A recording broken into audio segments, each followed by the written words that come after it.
buku 5. Alkitab umat Kristen itu dibagi menjadi 2 bagian besar. Alkitab Perjanjian Lama dan Alkitab Perjanjian Baru. Nah, apa itu perjanjian? Kalau di Kamus Besar Bahasa Indonesia, perjanjian itu adalah persetujuan tertulis atau dengan lisan yang dibuat oleh 2 pihak atau lebih. Masing-masing bersepakat akan menaati apa yang tersebut dalam persetujuan itu. Ini secara kamus ya. Kalau secara hukum, perjanjian adalah suatu perbuatan dengan mana satu orang atau lebih mengikatkan dirinya terhadap satu orang lain atau lebih. Nah, di dunia, antar manusia itu banyak dibuat perjanjian. Kalau baca buku 7 juga dijelaskan, kalau di Alkitab pun, di dalam Alkitab pun ada perjanjian-perjanjian yang dibuat antar manusia.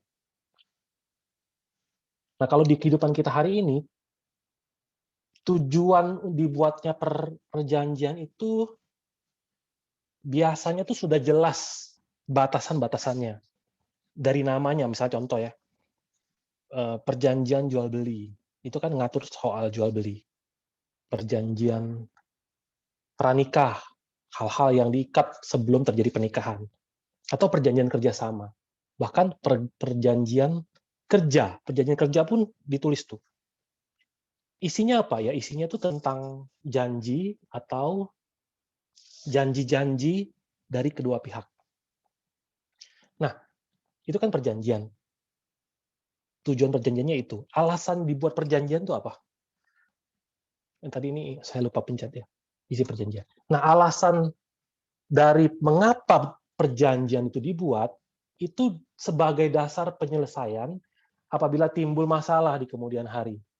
Agar para pihak yang terikat dalam perjanjian itu bisa mendapatkan keadilan, kepastian hukum. Ini alasan dari perjanjian dibuat di dunia ya. Jadi ada alasan dan ada tujuan dari perjanjian. Kalau kita lihat Alkitab kita, perjanjian lama dan perjanjian baru, berarti kan ini ngomongin perjanjian kan? Perjanjian, kata perjanjian yang muncul dalam kata perjanjian lama dan perjanjian baru, juga memiliki tujuan dan alasan. Tapi tujuan dan alasannya itu sangat berbeda dengan perjanjian yang dibuat oleh manusia. Tujuan perjanjian di Alkitab itu adalah untuk keselamatan manusia. Dan alasannya itu kasih Allah. Jadi sangat berbeda sama manusia. Kalau manusia bikin perjanjian itu demi keuntungan pribadi.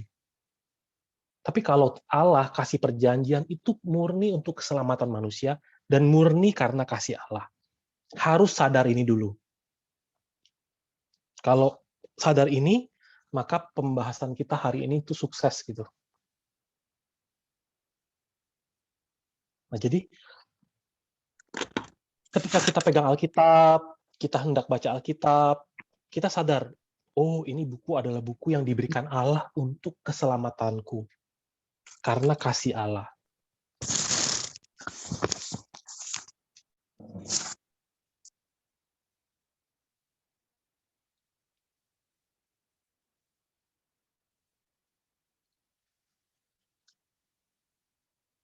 Sekarang yang perlu ditanya adalah, kenapa perlu diselamatkan? Kenapa manusia perlu diselamatkan? Kenapa aku perlu diselamatkan? Karena Adam, pendahulu umat manusia itu jatuh. Sejak itu, semua manusia itu nggak ada yang benar.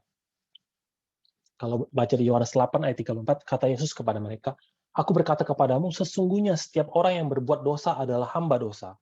Di Roma 3 ayat 10, seperti ada tertulis, tidak ada yang benar. Seorang pun tidak. Roma 5 ayat 15, tetapi karunia Allah tidaklah sama dengan pelanggaran Adam.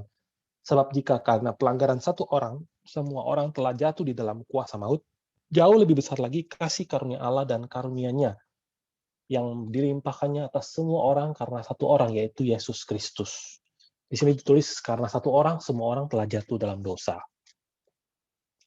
Nah, jadi faktanya, menurut Alkitab, suka atau nggak suka, manusia itu tidak ada yang benar. Dan manusia itu tergolong dalam dua kategori.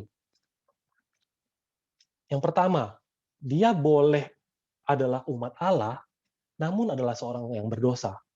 Atau dia sama sekali bukan umat Allah, juga adalah seorang yang berdosa.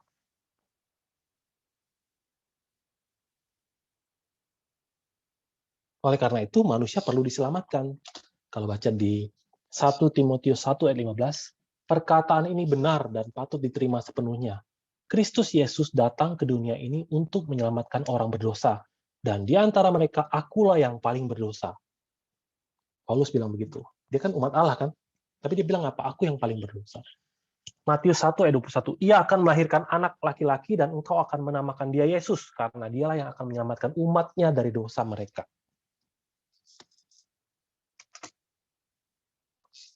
Karena anak manusia datang untuk menyelamatkan yang hilang. Ini perumpamaan Yesus. Kalau baca di Yohanes 3 ayat 17, sebab Allah mengutus anaknya ke dalam dunia bukan untuk menghakimi dunia, melainkan untuk menyelamatkannya oleh dia. Dari ayat-ayat yang kita baca ini, kita tahu bahwa salah satu target penyelamatan Allah itu ya umatnya, milik kepunyaannya. Ia datang kepada milik kepunyaannya, tetapi orang-orang kepunyaannya itu tidak menerimanya.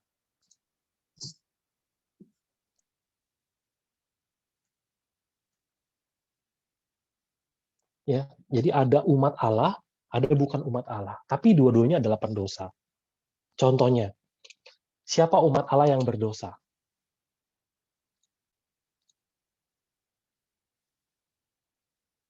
Banyak contoh. Misalnya pertama Adam. Adam itu kan umat Allah kan. Nah, untuk Adam ini kita lewatin dulu ini untuk pelajaran kita minggu depan. Kita langsung lihat ke garis keturunan Kain. Kan Adam tuh umat Allah yang pertama. Dari debu tanah diberikan napas hidup. Jadi lewat Adam, keturunan-keturunannya pun harusnya menjadi umat Allah. Tapi Kain yang adalah umat Allah membunuh adiknya. Dia jadi apa? Dia jadi seorang yang berdosa. Dan kemudian dari garis keturunan Kain, semua keturunannya itu menjadi orang-orang yang berdosa. Keturunan Nuh. Nuh itu adalah kayak seperti pendahulu kedua. Karena apa? Karena ada penghakiman air bah kan. Nuh dan keluarganya itu jadi apa? Orang-orang yang tersisa di zaman itu. Sebelum pemusnahan penghakiman air bah, Nuh itu menjadi seorang yang memberitakan kebenaran pada zamannya. Nah, bahkan banyak dari keturunan Adam itu nggak percaya pada Nuh. Dan nggak mau masuk dalam bahtera. Bahkan nggak mau ikut bangun bahtera. Jadi apa? Artinya apa? Dari keturunan Adam, lewat Set pun, yang lain-lainnya banyak. Yang adalah orang-orang yang berdosa. Sampai Alkitab bilang apa? Kejahatan penuh di zaman Nuh. Kemudian setelah zaman Nuh kita tahu apa? Bertahan 5 keturunan, gagal lagi. Mereka sejak zaman Pelek, keturunan kelima dari Nuh ngapain? Mereka mulai bangun Menara Babel. Terus lanjut lagi sampai ke bangsa Israel. Ini kita belajar buku 3, buku 4, kita lihat bagaimana bangsa Israel dibentuk, bagaimana seorang Abraham dipanggil, seorang diri dipisahkan sampai akhirnya jadi suatu negara, umat Allah, kerajaan teokrasi pertama. Itu aja kita udah lihat berapa banyak dosa yang dilakukan umat Allah. Zaman hakim-hakim, ya kan? Contohnya itu. Kemudian setelah jadi kerajaan yang besar, kerajaan Israel, beberapa minggu kita belajar buku 4, apa yang terjadi? Kejatuhan demi kejatuhan sampai puncaknya mereka dibuang ke Babel. Ini kan bangsa Israel. Bahkan ketika Yesus datang, mereka ngapain? Mereka salibkan dia. Nah, jadi semua pencatatan tentang umat Allah di Alkitab tidak bisa kita hindari banyak sekali sejarah yang sangat memalukan dari umat Allah. Kita nggak usah ngomongin umat agama lain. Ini kita ngomongin umat Allah sendiri. Nah, hari ini kita kan disebut umat Allah juga kan?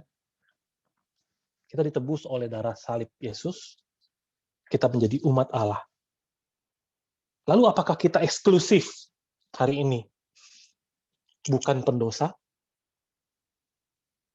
Kalau kita masih termasuk orang yang berdosa, maka hari ini pun kita termasuk orang-orang yang jadi sasaran perjanjian Allah. Nah, maka baik dari perjanjian lama maupun perjanjian baru, itu tujuannya itu adalah untuk keselamatan manusia. Alasannya adalah kasih Allah. Meskipun manusia berdosa, Allah adalah Allah yang berbelas kasihan. Buktinya apa?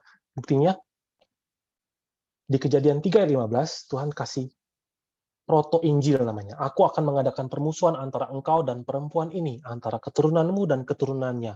Keturunannya akan meremukkan kepalamu dan engkau akan meremukkan tumitnya. Ini janji Mesias. Setelah manusia jatuh dosa, Tuhan janjikan jalan keselamatan lewat keturunan perempuan di Kejadian 3 ayat 15. Nah, sebagai jaminan untuk janji ini, Allah bikinin pakaian dari kulit binatang. Dan Tuhan Allah membuat pakaian dari kulit binatang untuk manusia dan untuk istrinya itu lalu mengenakannya kepada mereka. Nah, jadi dengan tujuan menutupi aib dari manusia, dengan tujuan untuk melindungi manusia, Allah korbanin satu binatang, ambil kulitnya, pakein ke mereka.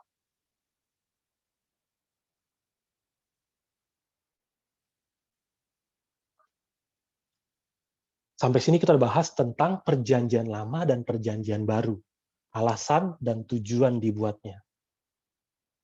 Sasarannya siapa? Kalau begitu pertanyaannya sekarang, apa yang bedain perjanjian lama dan perjanjian baru? Apa yang bedain perjanjian lama dan perjanjian baru? Apanya yang lama dan apanya yang baru? Kalau simpelnya itu isinya. Isi janjinya, detail isi janjinya itu berbeda. Nah, berdasarkan Kejadian 3 ayat 15, berdasarkan proto-injil, Tuhan memperluas perjanjian-perjanjian. Kan manusia itu kan periode hidupnya itu kan nggak panjang, terbatas. Maka di setiap zaman, Tuhan perluas sambil memberikan perjanjian-perjanjian. Contohnya, kepada Nuh. Kejadian 6 ayat 18, Kejadian 9 ayat 8 sampai 17. Yang tentang busur, yang busurku itu loh, perjanjian pelangi. Juga perjanjian, aku akan mengadakan perjanjian dengan Nuh dan keluarga Nuh. Kamu harus bikin bahtera. Kepada Abraham, Tuhan bikin perjanjian. Di buku 2 kita belajar ini. 7 perjanjian Tuhan kasih. Perjanjian suluh yang kita bahas. Terus apa lagi?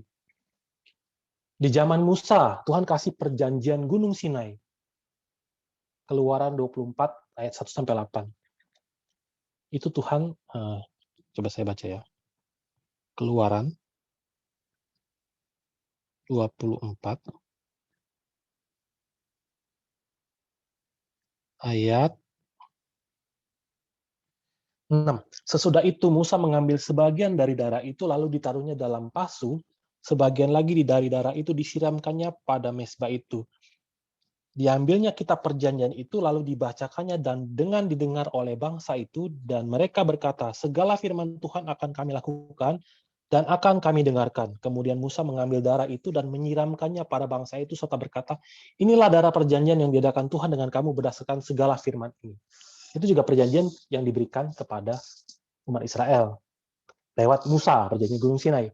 Kemudian ada perjanjian yang diberikan kepada Daud. Keturunanmu, aku akan dia akan bangun bait suci dan aku akan mengokohkan kerajaannya. Kira-kira isinya begitu. Kemudian ada perjanjian yang diberikan kepada Yeremia, perjanjian baru. Terus ada perjanjian damai dengan Yeskiel. Itu kan macam-macam perjanjian kan. Isinya beda-beda kan. Tapi prinsipnya sama. Perluasan dari janji mengenai keturunan perempuan. Karena kasih Allah dengan tujuan untuk keselamatan manusia diberikanlah di tiap zaman perjanjian-perjanjian ini. Kalau begitu, kenapa ada yang disebut lama, ada yang disebut baru? Yang mana yang disebut perjanjian lama, yang mana yang disebut perjanjian yang baru? Perjanjian yang baru, pertama-tama adalah perjanjian yang diberikan kepada Yeremia ini. Yang dicatat di Yeremia 31 ayat 31 sampai 34. Isinya begini. Yeremia 31 ayat 31 sampai 34. Sesungguhnya akan datang waktunya, demikianlah firman Tuhan, aku akan mengadakan perjanjian baru dengan kaum Israel dan kaum Yehuda. Bukan seperti perjanjian yang telah kuadakan dengan nenek moyang mereka pada waktu aku memegang tangan mereka untuk membawa mereka keluar dari tanah Mesir. Perjanjianku itu telah mereka ingkari. Meskipun aku menjadi Tuhan yang berkuasa atas mereka, demikianlah firman Tuhan. Tetapi beginilah perjanjian yang kuadakan dengan kaum Israel sesudah waktu itu. Demikianlah firman Tuhan. Aku akan menaruh Tauratku dalam batin mereka dan menuliskannya dalam hati mereka. Maka aku akan menjadi Allah mereka dan mereka akan menjadi umatku. Dan tidak usah lagi orang mengajar sesamanya atau mengajar saudaranya dengan mengatakan, kenalah Tuhan. Sebab mereka semua besar kecil akan mengenal aku. Demikianlah firman Tuhan. Sebab aku akan mengampuni kesalahan mereka dan tidak lagi mengingat dosa mereka. Jadi, ini perjanjian yang baru. Sebelum perjanjian baru ini terwujud, artinya sebelum firman terukir pada hati manusia, sebelum Taurat terukir dalam batin mereka, sebelum mereka mengenal aku, bagaimana mereka hidup? Nah, karena firman itu belum tertulis dalam hati dan belum dalam akal budi, mereka harus hidup berdasarkan firman yang ditulis di 2 loh batu. 10 perintah Allah. Makanya tadi dikatakan apa? Perjanjian yang lama. Waktu mereka keluar dari Mesir. Sampai kapan? Kan firman yang perjanjian barunya kan belum digenapi. Jadi sementara belum digenapi, bagaimana manusia harus hidup? Berdasarkan firman-firman yang ditulis di 2 loh batu, 10 perintah Allah. Sampai kapan? Ya sampai genap. Sampai firman itu benar-benar ditulis di hati. Sebelum iman itu datang, kita berada di bawah pengawalan hukum Taurat dan dikurung sampai iman itu telah dinyatakan. Galatia 3 ayat 23. Roma 7 ayat 12 juga tulis yang sama. Jadi hukum Taurat itu adalah kudus. Dan perintah itu juga adalah kudus, benar, dan baik.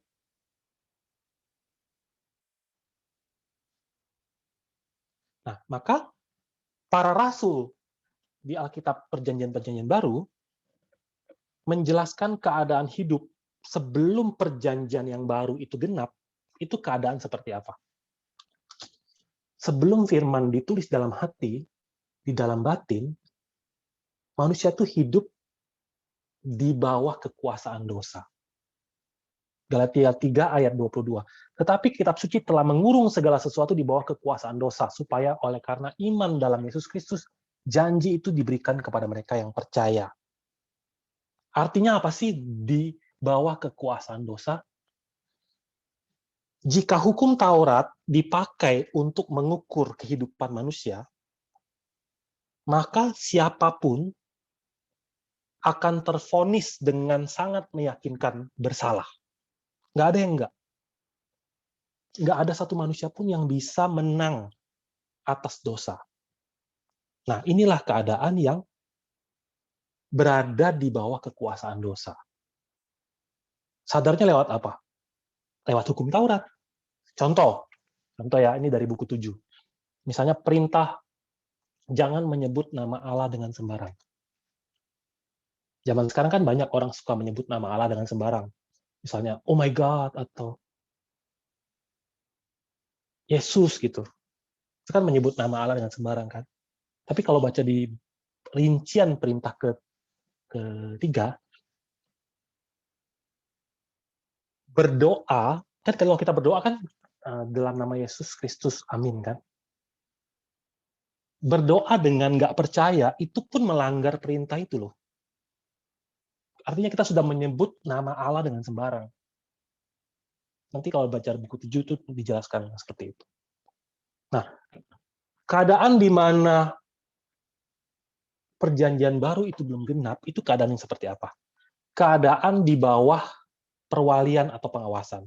Galatia 4 ayat 2. Tetapi ia berada di bawah perwalian dan pengawasan sampai pada saat yang telah ditentukan oleh Bapaknya. Nah, karena manusia dalam keadaan jatuh dosa, kecenderungan untuk melawan atau melakukan perbuatan-perbuatan yang jahat itu sangat tinggi. Manusia tuh kayak anak nakal gitu, yang jalannya tuh harus diatur. Jadi hukum Taurat itu seperti pengawal yang ngasih tahu batasan mana sih yang benar, mana yang salah. Jadi hukum Taurat itu sementara mengawal dan mengawasi perbuatan-perbuatan manusia.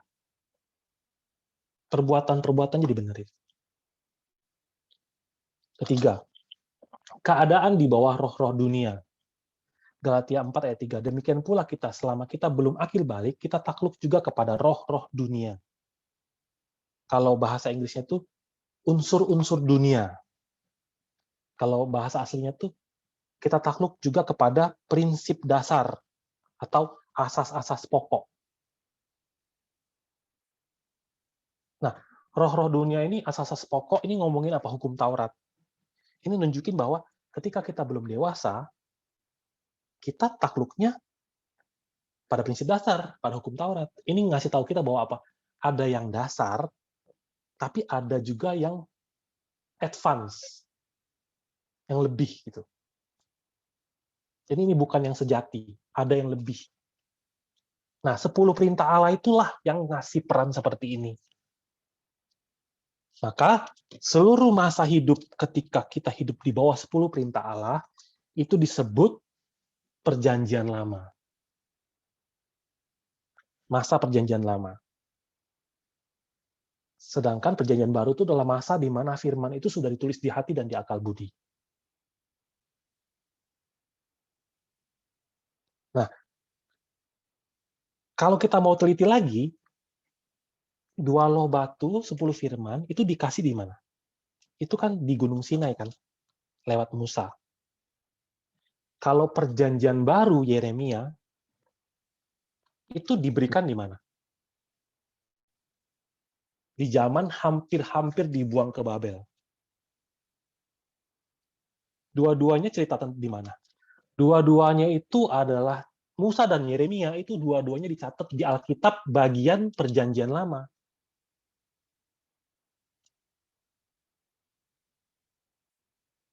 Kalau begitu, apakah artinya perjanjian yang lama sama perjanjian yang baru, dua-duanya tuh sudah dicatat di bagian Alkitab perjanjian lama? Betul, sudah dicatat di perjanjian lama. Sudah diberikan di bagian perjanjian lama, baik perjanjian yang lama maupun perjanjian yang baru. Tapi baru dijanjikan, belum digenapkan. Nah, di Alkitab perjanjian barulah penggenapannya. Nah, sekarang pertanyaannya, kenapa perlu perjanjian yang baru? Apa nggak cukup hidup manusia itu dikawal dengan 10 perintah aja? Kita bisa tahu keseriusan dan kepentingan dari perjanjian baru lewat karakteristiknya ya. Yang pertama, karakteristik perjanjian baru itu ditulis di hati.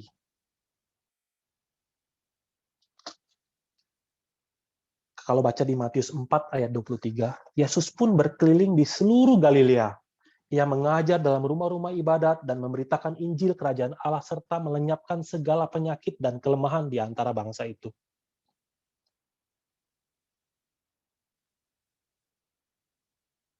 Yesus keliling mengajar. Demi ngapain? Demi menulis, demi mengukir firman dalam akal budi dan hati manusia. Dia buka perjanjian lama, dia jelasin lagi. 2 Korintus 3 ayat 3 catat, karena telah ternyata bahwa kamu adalah surat Kristus yang ditulis oleh pelayanan kami. Ditulis bukan dengan tinta, tetapi dengan roh dari Allah yang hidup. Bukan pada loh-loh batu, melainkan pada loh-loh daging, yaitu di dalam hati manusia. Tuh. Perbedaan dari perjanjian baru dan perjanjian lama apa? Perjanjian lama tuh tulisnya di loh batu. Ngatur perbuatan. Tapi kalau perjanjian yang baru, itu nulisnya di hati. Ngubah batin. Kedua, perjanjian baru ini telah disahkan sebelum hukum Taurat diberikan. Galatia 3 ayat 17 tulis begini, maksudku ialah janji yang sebelumnya telah disahkan Allah tidak dapat dibatalkan oleh hukum Taurat yang baru terbit 430 tahun kemudian, sehingga janji itu hilang kekuatannya.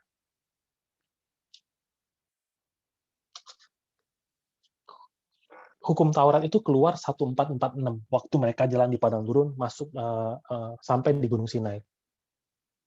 430 tahun sebelumnya itu tahun 1876 mencatat masa 430 tahun sebelum mereka keluar dari Mesir. Itu zaman Yakub masuk ke Mesir. Ini ngomongin siapa? Ngomongin Abraham, Ishak, Yakub, perjanjian suluh yang telah diwariskan kepada Abraham, telah diwariskan kepada Ishak, dan sekarang sudah sampai kepada Yakub. Maksudnya adalah ada perjanjian yang diberikan kepada Abraham duluan. Kita belajar ini di mana? Buku 2 kan? Tentang perjanjian kepada Abraham, perjanjian suluh itu ngomongin apa? Tentang kerajaan surga kan? Tentang keturunan dan tanah, firman dan hati. Menuliskan firman di hati. Kalau teman-teman yang belajar buku 2 ingat tuh.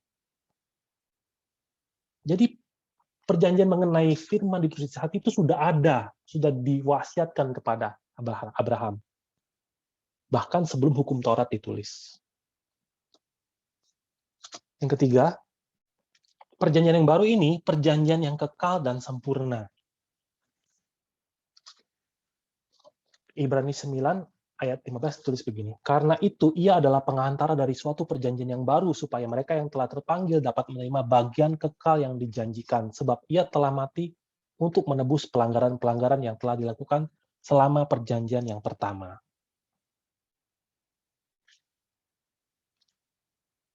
Sebab sekiranya perjanjian yang pertama itu tidak bercacat, tidak akan dicari lagi tempat untuk yang kedua. Jadi kalau yang pertama itu sempurna, nggak akan dikasih perjanjian yang baru. Seberapa pentingnya perjanjian baru? Yang keempat, perjanjian baru itu memberikan pengampunan yang sempurna. Kalau hukum Taurat, Roma 3:20, sebab tidak seorang pun yang dapat dibenarkan di hadapan Allah oleh karena melakukan hukum Taurat, karena justru oleh hukum Taurat orang mengenal dosa. Hukum Taurat itu kayak membawa pada penghakiman. Lewat hukum Taurat, orang akan tahu keadaannya. Keadaan yang sebenarnya itu bahwa apa? Oh, aku di bawah dosa. Sedangkan perjanjian yang baru, Yeremia 31 ayat 31 ayat 34, ini ayatnya salah ya. Yeremia 31 ayat 34. Dan tidak usah lagi orang mengajar sesamanya atau mengajar saudaranya dengan mengatakan, kenalah Tuhan. Sebab mereka semua, besar kecil, akan mengenal aku. Demikianlah firman Tuhan, sebab aku akan mengampuni kesalahan mereka dan tidak lagi mengingat dosa mereka.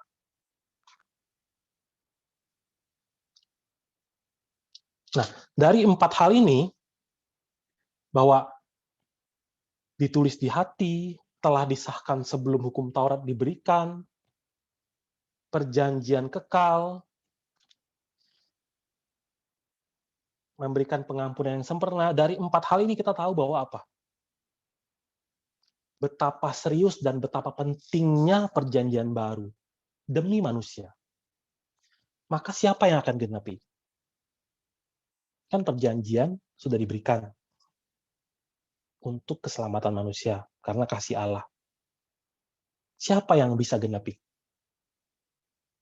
Yang akan menjadi penggenap perjanjian baru, yang akan menggenapi menulis firman di hati. Kita pura-pura nggak tahu dulu hari ini. Kita pura-pura, siapa yang akan genapi ya? Nah, maka ketika kita tahu akan fakta ini, tapi nggak tahu siapa yang genapi, di dalam hati kita tuh ada rasa antisipasi, ada rasa menanti. Aku mau dong firman itu ditulis di hati, gitu loh. Nah, dalam penantian itu, umat-umat tuh harusnya bertanya, masih lama nggak ya? Kapan ya? Apa Tuhan lupa, apa gimana? Apa nggak jadi? Atau sampai kapan kami harus nunggu? Ada batas waktunya nggak? Nah, proses terjadinya perjanjian, sejauh ini semua perjanjian itu adalah seperti ini. Allah datang ke manusia dan kasih perjanjian. Dan janji Allah itu dibuat dengan firman. Firman yang kekal. Dibuat juga oleh Allah yang kekal. Dan Allah yang membuat perjanjian itu, Allah mengingat setiap perjanjian yang diberikan. Dan karakter Allah yang memberikan perjanjian, itu adalah Allah yang setia. Karena lewat track record-nya, nggak ada perjanjian Allah yang nggak ada genapin.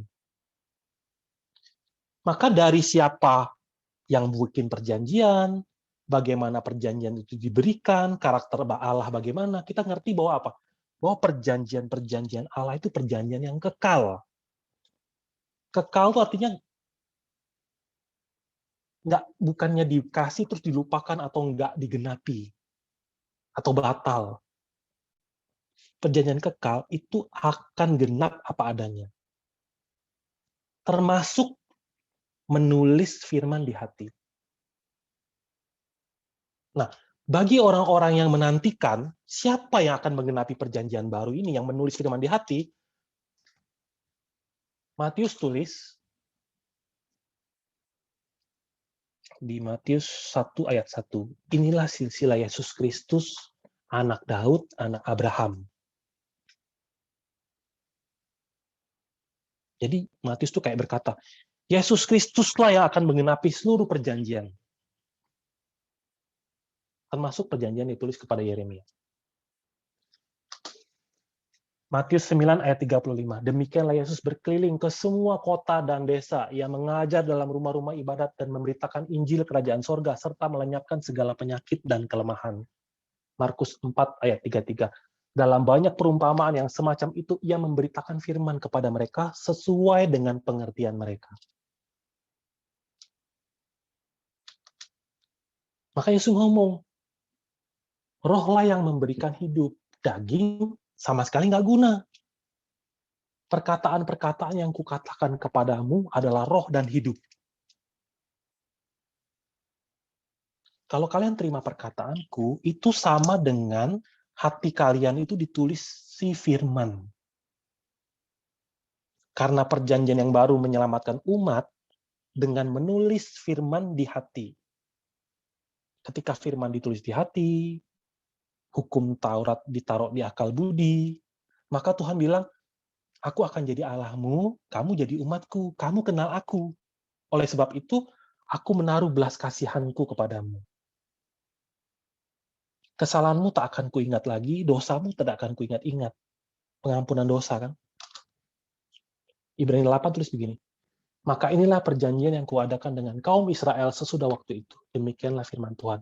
Aku akan menaruh hukumku dalam akal budi mereka dan menuliskannya dalam hati mereka, maka aku akan menjadi Allah mereka dan mereka akan menjadi umatku.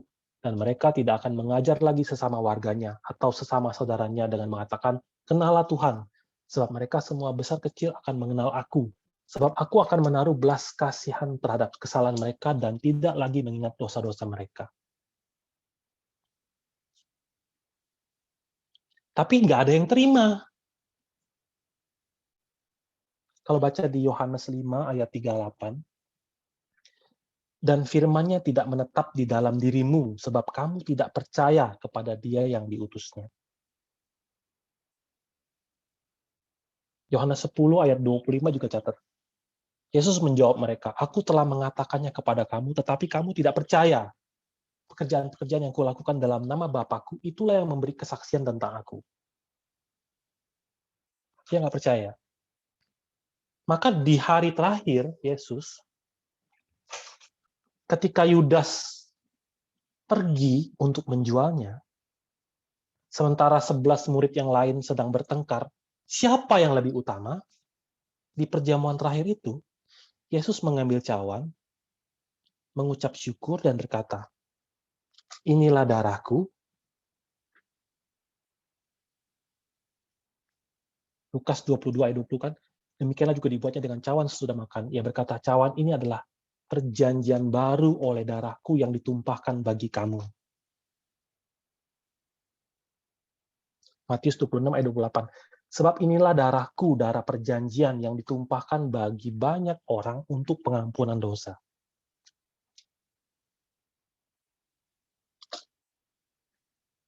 Untuk pengampunan dosa, kata Yeremia apa? Menulis firman di hati. Mengenal Allah, akal budi. Tapi di perjamuan kudus terakhir, untuk pengampunan dosa, penumpahan darah. Keluaran 24 ayat 8. Kemudian Musa mengambil darah itu dan menyiramkannya kepada bangsa itu serta berkata, inilah darah perjanjian yang diadakan Tuhan dengan kamu berdasarkan segala firman ini. Ini jadi apa? Apa yang Musa lakukan itu jadi gambaran akan apa yang harus dilewati Yesus.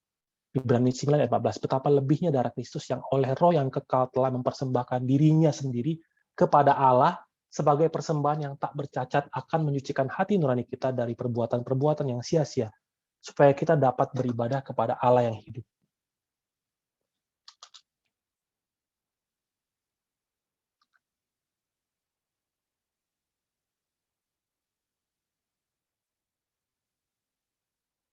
Kita tahu bahwa tujuan perjanjian itu adalah penyelamatan manusia. Tadi kan kita udah bahas pertama-tama tuh. Tujuan perjanjian itu adalah penyelamatan manusia. Alasan diberikan perjanjian adalah kasih Allah. Menulis firman di hati itu juga untuk tujuan dan alasan yang sama. Tapi karena manusia nggak terima, maka Yesus naik ke atas salib dan membuktikan kasih Allah. Lewat salib, Yesus persembahkan dirinya sebagai ganti, sebagai penebusan untuk umat manusia. Kalau baca di Roma 5 ayat 5 sampai 6, dan pengharapan tidak mengecewakan karena kasih Allah telah dicurahkan di dalam hati kita oleh Roh Kudus yang telah dikaruniakan kepada kita, karena waktu kita masih lemah, Kristus telah mati untuk kita, orang-orang durhaka, pada waktu yang ditentukan oleh Allah. Karena manusia masih lemah, maka untuk pengampunan dosa.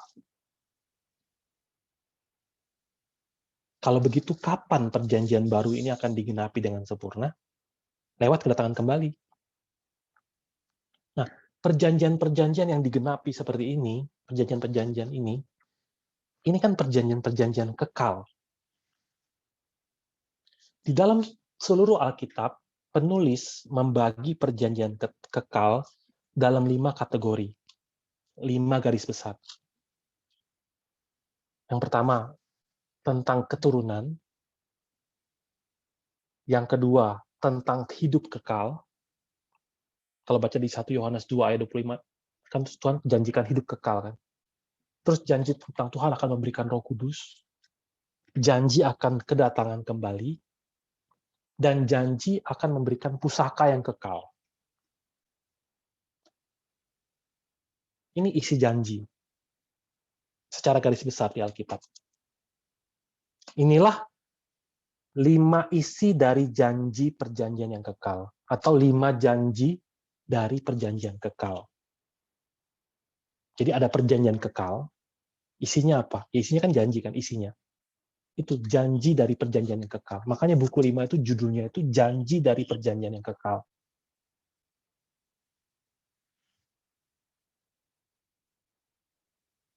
Matius 1 ayat 17, jadi seluruhnya ada 14 keturunan dari Abraham sampai Daud, 14 keturunan dari Daud sampai pembuangan ke Babel, dan 14 keturunan dari pembuangan ke Babel sampai Kristus. Dalam silsilah Yesus. Kita belajar buku 3, buku 4, buku 5, kan sekarang buku 5, bagian terakhirnya. Jadi dari seluruh silsilah Yesus, itu bukan hanya mau menjelaskan asal-usul Yesus itu seperti apa. Tapi seluruh silsilah Yesus itu adalah miniatur dari seluruh pekerjaan Allah. Miniatur sejarah penebusan. Yang pasti akan digenapi. Nah, di dalam silsilah ini, mengalir kasih Allah.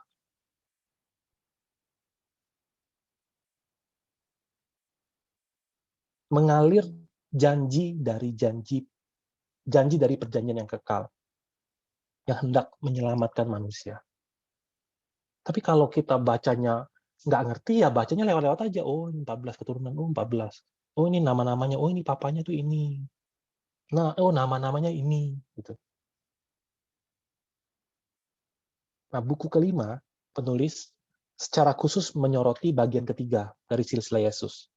Sejarah Israel setelah pembuangan ke Babel. Sampai Yesus ya. Secara kronologis, Alkitab Perjanjian Lama itu mencatat tentang sejak pada mulanya,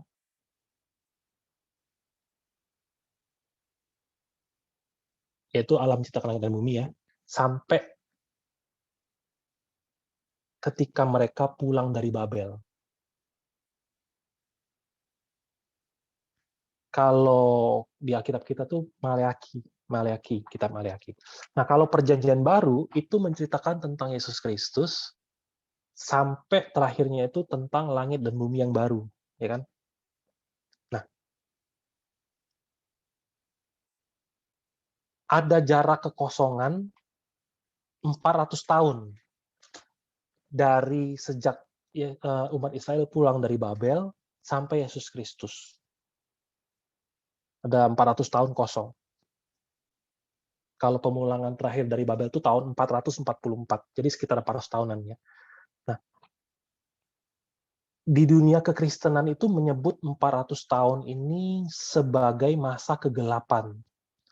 Masa di mana tidak ada nabi Tuhan, tidak ada pencatatan tentang pekerjaan Allah, tidak ada pekerjaan Allah berfirman di periode 400 tahun ini.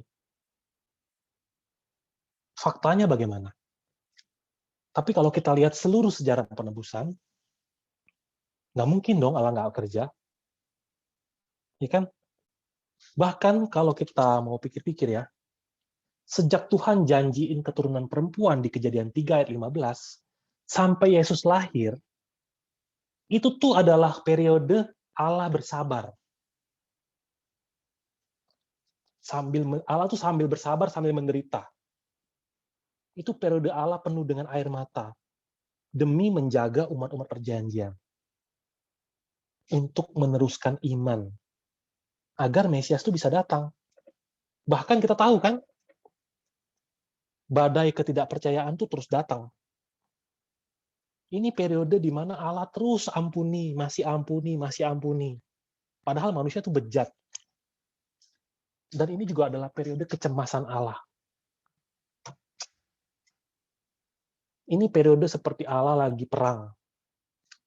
Karena banyak sekali yang mau menghentikan jalur iman. Contohnya kalau zaman raja-raja, kita ingat tuh, Atalia hendak memusnahkan seluruh keturunan raja. Ini adalah periode di mana Allah tuh berjerih payah untuk mencari satu pasangan yang memiliki hati seperti Maria dan Yusuf. Nah, kalau periode sejak janji diberikan sampai Yesus datang itu adalah periode yang seperti ini, mana mungkin Allah berdiam diri? Mana mungkin ini adalah periode kekosongan? Tapi tanpa menyadari ini, para teolog liberal tuh ngomong, oh ini 400 tahun dari pembuangan Babel sampai Yesus itu nggak ada pekerjaan Allah. Allah tidak melakukan apapun.